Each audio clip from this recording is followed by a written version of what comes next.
আসসালামু আলাইকুম, সবাই কেমন আছেন? আশা করি সবাই খুব ভালো আছেন। আজকে আমরা কোথায় চলে আসছি? যাওয়ার কথা ছিল আমাদের লালবাগ পুরান ঢাকায়।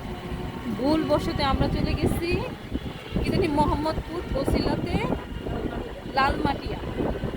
আমাদের এখানে একটা দাওয়াত ছিল, বলছে পুরান ঢাকাতে দাওয়াত। সেই দাওয়াতটা গেছি বসিলাতে আমরা। এই জীবনে প্রথম মোহাম্মদপুরে। এখন আছি আমরা ধানমন্ডিতে। আগে যদি জানতাম যে আমরা বসিলাতে যাব মোহাম্মদপুর, তাহলে কখন ওই এলাকা আমরা যেতাম না। এলাকা তো খুব ভালো না শুনেছি। তারপরে গেলাম দুই বান্ধবী মিলে, খাওয়া দাওয়া পেট ভইরা খাইছি। কী কী খাইছি? গরুর মাংস, মুরগির রোস্ট, তারপর পুডিং, আর তারপরে কোক আর আইসক্রিম ছিল, খাই নাই। বাসা বাড়ি তবে খুব ভালো রান্না হয়েছে, ভালো করে খাইছি। আর অনেক দুষ্টামি ফাইজলামি করছি, অনেক গল্প করছি, এজন্য খুব ভালো লাগছে সব কিছু মিলিয়ে। আর একটু কি আর কি থাক, আর কিছু কমো না, কিছু কত গোপন রাখতে হয়, দুষ্টামি করলাম।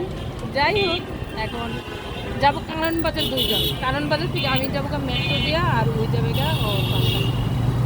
একটু ঘোরাঘুরি করতাম, যেহেতু মেঘলা টাইপ, এই জন্য কোথাও ঘুরতে আর গেলাম না। আসছি একে ডাইরেক্টলি বাসায় চলে যাব। ইনশাল্লাহ আবার আড্ডা হবে, ঘোরা হবে। সবাই খুব ভালো থাকবেন। আসসালামু আলাইকুম।